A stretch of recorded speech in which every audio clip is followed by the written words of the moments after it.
QV66 is the tomb of Nefertari, the great wife of Pharaoh Ramesses II, in Egypt's Valley of the Queens. It was discovered by Ernesto Schiaparelli, the director of the Egyptian Museum in Turin, in 1904. It is called the Sistine Chapel of Ancient Egypt. Nefertari, which means beautiful companion, was Ramesses' favorite wife. He went out of his way to make this obvious, referring to her as the one for whom the sun shines in his writings, built the Temple of Hathor to idolize her as a deity, and commissioned portraiture wall paintings. In the Valley of the Queens, Nefertari's tomb once held the mummified body and representative symbolisms of her, consistent with most Egyptian tombs of the period. Now everything had been looted except for 2/3 of the 5,200 square feet of wall paintings.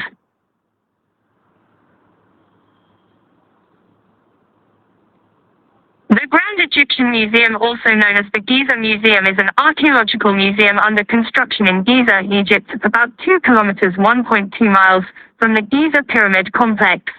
The museum will host over 100,000 artifacts from ancient Egyptian civilization, including the complete Tutankhamun collection, and many pieces will be displayed for the first time. With 81,000 meters to 872,000 feet of floor space, it will be the world's largest archaeological museum. It is being built as part of the new master plan for the Giza Plateau, known as Giza 2030 inches.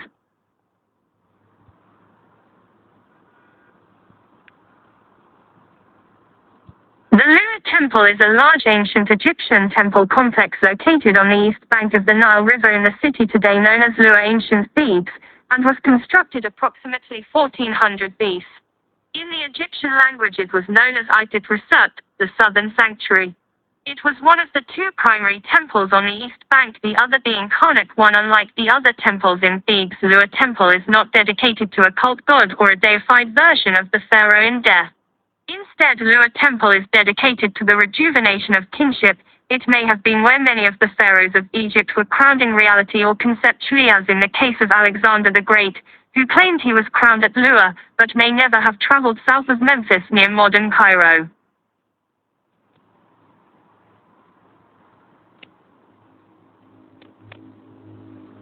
The tomb of Queen Marisankhete III in the eastern necropolis at Giza is the finest and most extensive of the few tombs open to visitors at the site. There are hundreds, but only 3 are accessible currently. The tomb consists of 2 main chambers divided by pillars, with a remarkable row of figures of the queen and her family in high relief on the end wall. Another chamber with 4 similar carved female figures leads to a stairwell from which a lower but featureless crypt can be accessed. The tomb requires a separate ticket booth at the entrance to the site, but as it seems to get few visitors, will likely require a local guardian to unlock it.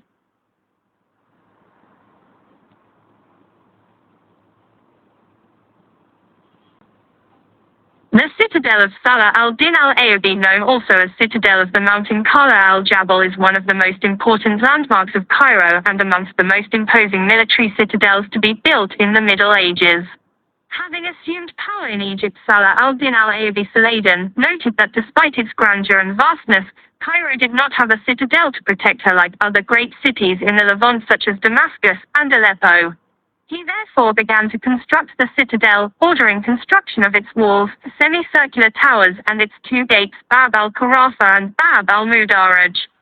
Saladin's son al-Malik al-Adil Ara 596-615 at 1200-18 completed the building of the citadel and surrounded some of the towers with outer encasing towers in order to increase their impregnability. These included 3 towers, Burg al-Imam, Burg al-Ramla, and Burg al-Haddad. He also added 2 square towers, Burg al-Turfa and Burg al-Karkulan.